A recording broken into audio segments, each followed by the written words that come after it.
தியேட்டர்ல படம் ஓடிட்டு இருக்கிறப்ப பாதியிலே பாத்ரூம் நோக்கி வேகமா நடந்துட்டு இருந்தா மீனா. அப்ப பதட்டத்துல தெரியாம ஜென்ஸ் பாத்ரூமுக்குள்ள போனவ உடனே சுதாரிச்சுட்டு வெளியே வரலான்னு வந்தப்ப அங்க 4 பசங்க வர்றதை பார்த்த உடனே அச்சோ இவங்க பார்த்தா அசிங்கமாயிருமே அப்படின்னு கூச்சப்பட்டு அங்கிருந்து ஒரு டாய்லெட்டுக்குள்ள போய் கதவை சாத்திக்கிட்டா. மீனா வேகமா போய் கதவை சாத்துறப்ப அவளுக்கே தெரியாம அவ கொண்டு வந்த சானிட்டரி நாப்கின் வெளியே விழுந்துருச்சு. அப்ப மீனா சடார்னு உள்ள போனது அரசல் புரசலா பார்த்த ரகு, டே மச்சான், ஜென்ஸ் பாத்ரூம்ல பொண்ணு ஒண்ணு உள்ள போன மாதிரி தெரிஞ்சுரா அப்படின்னு சொல்ல, அதுக்கு ராகவ், அது எப்படிரா உன் கண்ணுக்கு எல்லாமே பொண்ணுகளாவே தெரியுது அப்படின்னு நக்கல் அடிக்க வினித்து வாசுவும் சிரிச்சாங்க. அதை பார்த்து கோவமான ரகு, நம்ப மாட்டீங்கல்ல, வாங்கடா அப்படின்னு அவங்க எல்லாத்தையும் ஜென்ஸ் பாத்ரூம்குள்ள கூட்டு போனான். அங்க போன அந்த 4 பேரும் ஒரு டாய்லெட் ரூமுக்கு வெளியில சானிட்டரி நாப்கின் கீழே விழுந்திருந்ததை பார்த்தாங்க. அப்ப ரகு அது பக்கத்துல போய் பார்த்துட்டு அந்த டாய்லெட் ரூமை சத்தம் இல்லாம தள்ளி பார்த்தான். அது லாக்கா இருக்குங்கிறத புரிஞ்சுக்கிட்ட ரகு, இந்த ரூம்ல தான் இருக்கா அப்படின்னு சைகை காமிச்சான். அதை பார்த்த மற்ற 3 பேரும் நக்கலா சிரிச்சுட்டு அந்த டாய்லெட் ரூம் பக்கத்துல வந்தாங்க. அப்ப அந்த டாய்லெட் ரூமுக்குள்ள இருந்த மீனா வெளியில என்ன நடக்குதுன்னே தெரியாம பதட்டமா இருந்தா.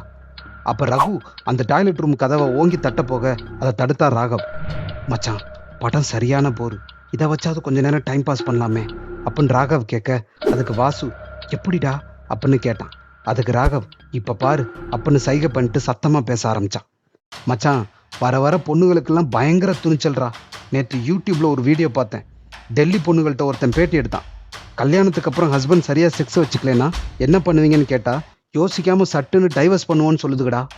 அப்படி என்னதான்டா செக்ஸ்ல அதுக்கு எதிர்பார்க்குதுக அப்படின்னு ராகவ் கேட்க, அதுக்கு மற்ற 3 பேரும் சிரிச்சாங்க. இதை கேட்ட மீனா, இப்படி அசிங்கமா பேசுறாங்களேன்னு அருவருப்பா முகத்தை சொல்லிச்சான். அப்ப ரகு பேச ஆரம்பிச்சான். ஆமாண்டா மச்சான், நேத்து கூட அந்த ஜட்டி கடையில அத்தனை பேர் நிக்கிறாங்க. ஒரு பொண்ணு பிங்க் கலர் ஜட்டி வேணும்னு கலரை ஸ்பெசிஃபிக்கா சொல்லி வாங்குறா. கொஞ்சம் கூட கூச்சம் இல்லை மச்சான் இதுகளுக்கு அப்படின்னு ரகு அந்த டாய்லெட் கதவு கிட்ட போய் பேசினான். அப்ப வினித், என்னடா இவ்வளோ பேசியும் வெளியே வர மாட்டா அப்படின்னு கேட்க, அதுக்கு ராகவ், இப்ப பாரு அப்படின்னு சொல்லிட்டு பேசினான். மச்சான், நீ என்னைக்காவது தைரியமா மெடிக்கல் ஷாப்ல போய் காண்டம் வாங்கியிருக்கியா? ஆனா செப்டம்பர் 16ஆம் தேதி அத்தனை பொண்ணுங்க வந்து என் மெடிக்கல் ஷாப்ல லேடிஸ் காண்டம் இருக்குதா லேடிஸ் காண்டம் இருக்குதான்னு கேட்குதுங்க. லேடிஸ்க்கு காண்டம் இருக்குன்னு அன்னைக்கு தாண்டா எனக்கே தெரியும் அப்படின்னு சொல்லிட்டு நக்கலா சிரிச்சான் ராகவ். இதை கேட்டதும் மீனா அருவருப்பாகி தன்னோட காதுகளை மூடினான். அப்ப யாரும் எதிர்பார்க்காத மாதிரி இன்னொரு டாய்லெட் ரூம் கதவை ஓபன் பண்ணி வெளியே வந்தா வைஜெயந்தி. அப்ப அதை பார்த்து அதிர்ச்சியான வாசு, டேய் இவங்க இன்ஸ்பெக்டர் வைஜெயந்திடா அப்படின்னு சொல்ல மற்ற எல்லா பசங்களும் பயப்பட ஆரம்பிச்சாங்க. அதை பார்த்து சிரிச்சுக்கிட்டே பேச ஆரம்பிச்சா வைஜெயந்தி. படத்துக்கு நடுவுல பாத்ரூம்ல பசங்க கஞ்சா அடிக்கிறாங்கன்னு இன்ஃபார்மர் சொன்னதை நம்பி வந்தா ஒரு பய சிக்கல, வெறுங்கையா போக வேண்டியது வந்துருமோன்னு நினைச்சு வருத்தப்பட்டேன். தேங்க்ஸ் அப்படின்னு வைஜெயந்தி சொல்ல, லேடிஸ் வாய்ஸ் கேட்ட தைரியத்துல கதவை திறந்து உடனே வெளியே ஓடி வந்து நின்னா மீனா. இதை பார்த்ததும் அதிர்ச்சியான வைஜெயந்தி, யாருமா நீ, நீ எப்படிங்க அப்படின்னு கேட்க, அதுக்கு மீனா, மேடம் ப்ளீடிங் அதிகமா இருந்தது, அதான் பேடு மாத்தலான்னு வந்தப்ப அவசரத்துல ஜென்ஸ் பாத்ரூம்குள்ள வந்துட்டேன் மேடம் அப்படின்னு பயந்துட்டே சொன்னான். அதை கேட்டு சிரிச்சுக்கிட்டே வைஜெயந்தி, ஓ அதான் எல்லா சார்களும் பெண்கள் தைரியத்தை பத்தி பேசுனாங்களா, நீ பேடு மாத்திட்டியா அப்படின்னு வைஜெயந்தி கேட்க, அதுக்கு இல்லைன்னு தலையாட்டினா மீனா. அதை பார்த்து உணர்ச்சி வசப்பட்ட வைஜெயந்தி அந்த சானிட்டரி நாப்கின் எடுத்து மீனா கையில கொடுத்துட்டு, போய் மாத்திக்கோ அப்படின்னு சொல்ல மீனா அங்கிருந்து கிளம்புனான். அப்ப வைஜெயந்தி, ஏ பொண்ணு, போறப்ப கதவை சாத்திட்டு அந்த கிளீனிங் இன் ப்ராக்ரஸ்ங்கிற போர்டை எடுத்து மாட்டிட்டு போ, கொஞ்சம் சுத்தம் பண்ண வேண்டியது இருக்கு அப்படின்னு சொல்லிட்டு அந்த 4 பசங்களையும் பார்த்தா வைஜெயந்தி. தன்னை வைஜெயந்தி ஒரு மாதிரியா கோவமா பார்க்கறான்னு தெரிஞ்ச உடனே சுதாரிச்ச வினித், மேடம் ப்ளீஸ் மேடம், நாங்க அந்த பொண்ணை தொடக்கூட இல்லை மேடம் அப்படின்னு சொல்ல, அதுக்கு வைஜெயந்தி, அப்ப தொட்டாதான் செக்ஸுவல் அபியூஸ்.